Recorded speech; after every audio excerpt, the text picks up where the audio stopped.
আর্জেন্টিনাকে কাঁদিয়ে বিশ্বকাপ স্পেনে।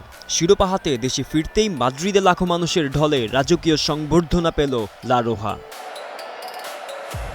অতিরিক্ত সময়ে ফেরান তোরেসের একমাত্র গোলে আর্জেন্টিনাকে 1-0 ব্যবধানে হারিয়ে 16 বছর পর আবারও বিশ্বকাপ জিতেছে স্পেন। সেই ঐতিহাসিক শিরোপা হাতে দেশে ফিরেছেন নতুন বিশ্ব চ্যাম্পিয়নরা।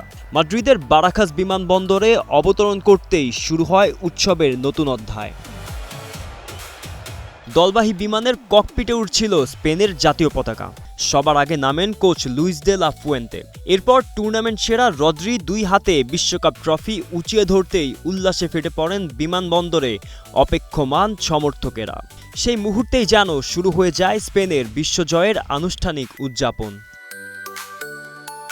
বিমানবন্দর থেকে সরাসরি রাজা ষষ্ঠ ফেলিপের সঙ্গে সাক্ষাৎ করবে বিশ্ব চ্যাম্পিয়ন দল। এরপর প্রধানমন্ত্রী পেদ্রো সানচেজের পক্ষ থেকে দেওয়া হবে রাষ্ট্রীয় সংবর্ধনা।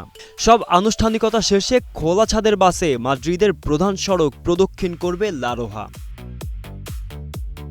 বিশ্ব চ্যাম্পিয়নদের বরণ করে নিতে রাজধানীর ঐতিহাসিক সিভিল স্কোয়ারে আয়োজন করা হয়েছে বিশেষ অনুষ্ঠান। স্প্যানিশ গণমাধ্যমের তথ্য অনুযায়ী প্রায় 10 লাখ সমর্থক রাস্তায় নেমে আসতে পারেন।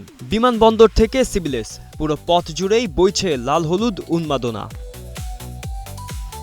2010 সালের পর দ্বিতীয়বারের মতো বিশ্বকাপ জিতে ইতিহাসে নতুন অধ্যায় লিখেছে স্পেন। শুধু তাই নয়, 2023 সালে নারী বিশ্বকাপ জয়ের পর এবার পুরুষ বিশ্বকাপও নিজেদের করে নিয়ে একই সময়ে নারী ও পুরুষ উভয় বিভাগেই বর্তমান বিশ্ব চ্যাম্পিয়ন হওয়ার অনন্য কীর্তিও গড়েছে লা রোহা। গোলাম মোর্শেদ, স্টার প্লে।